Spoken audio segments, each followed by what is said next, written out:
abantu banjye muraho mumeze neza. Hano bari dufasha nk'ibisanzwe murakaza neza ku Uburezi Rwanda TV. None aha tugiye kurebera hamwe uko wakora application ya KSP Rwanda cyangwa se ugakora application yo kujya kwiga muri KSP Rwanda ugendeye kwa aya mahirwe ari gutangwa. Ni hano rero no bari dufasha usanzwe kubazanira amakuru ameze neza cyane. Ino ni gahunda imeze neza aho turabereramo ano mashami nka Multimedia Production, Tourism, Software Development, CCTV Camera Installation, Digital Literacy, Computer Literacy, Filmmaking, Photography mu gihe cy'amezi hamwe 9 handi 6 ndetse na 3.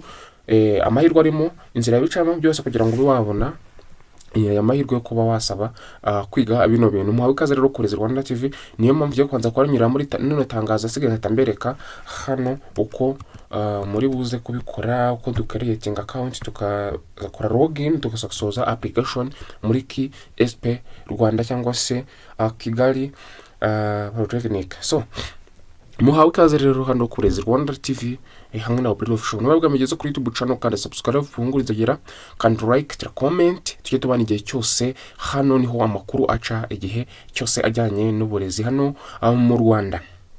Itangazo rya buruse cyangwa se scholarship. Buruse scholarship urahabaga ntabwo wishyura, ntabwo ari inguzanyo. Urubyiruko rurenga 3500 bamaze kwigira kuri buruse zitangwa na KSP Rwanda ndetse n'abandi bafatanya bikorwa kuva mu kwezi kwa 8 2021 mu igenzura riheruka ryakoze mu kwezi kwa 5 2025 rigaragaza ko abagera kuri 40% bakora imirimo ishingiye ku byo bize mu gihe abandi ubwo bakora ibindi nyine. KSP Rwanda kufatanya n'abafatanya bikorwa bose twishimiye kongera kumenyesha urubyiruko rubyifuza kandi rwasoje amashuri guhera mu mwaka wa 3 w'amashuri yisumbuye ko hashyizweho scholarship cyangwa se buruse ibishyurira 70% i Kigali ndetse na 80% i Kayonza by'amafaranga y'ishuri mu masomo y'igihe gito atanga akazi. Icyiciro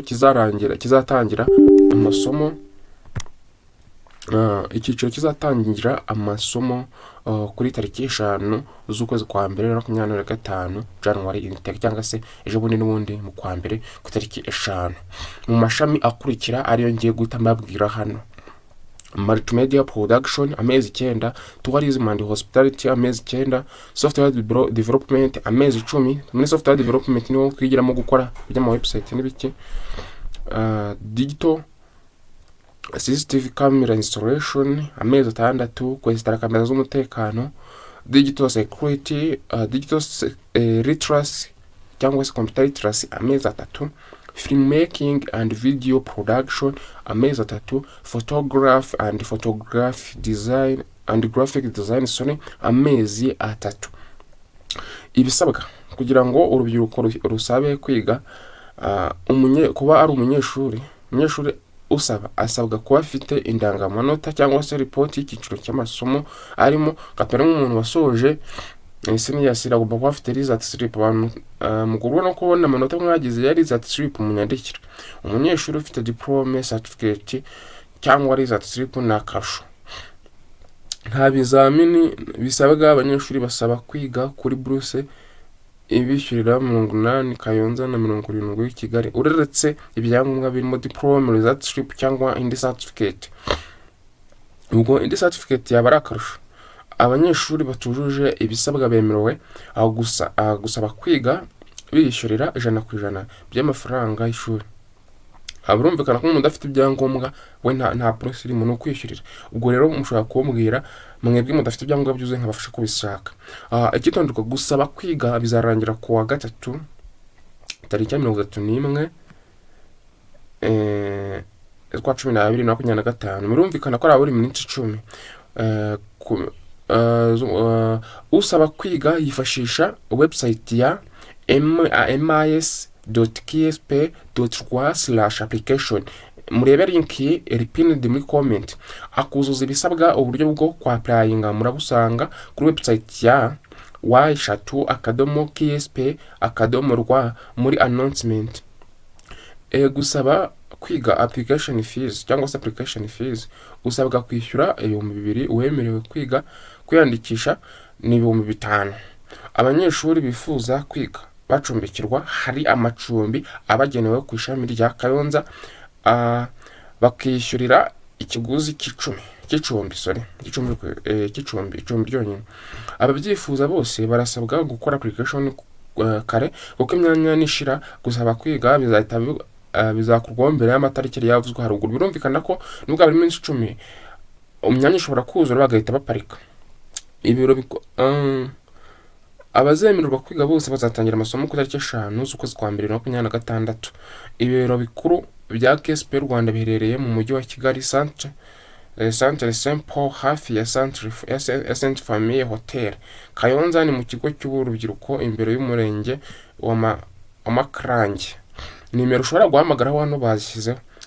Kigali ni 0785447865 cyangwa 0796343915.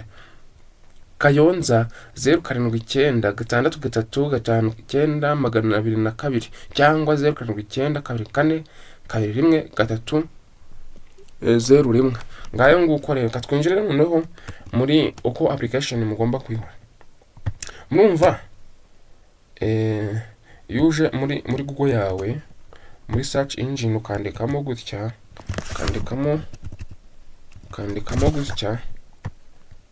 ukandikamo ukuntu http mask KSP ukandika. Birumvikana yuko bahita bakugeza ahantu nk'aha. Bamaze kugeza ahantu nk'aha, ikintu bitukurikiye barakubaza ngo welcome to KSP account creation. Murakaza neza ugiye gukorera account, please hitamo niba ufite application code cyangwa ntayo.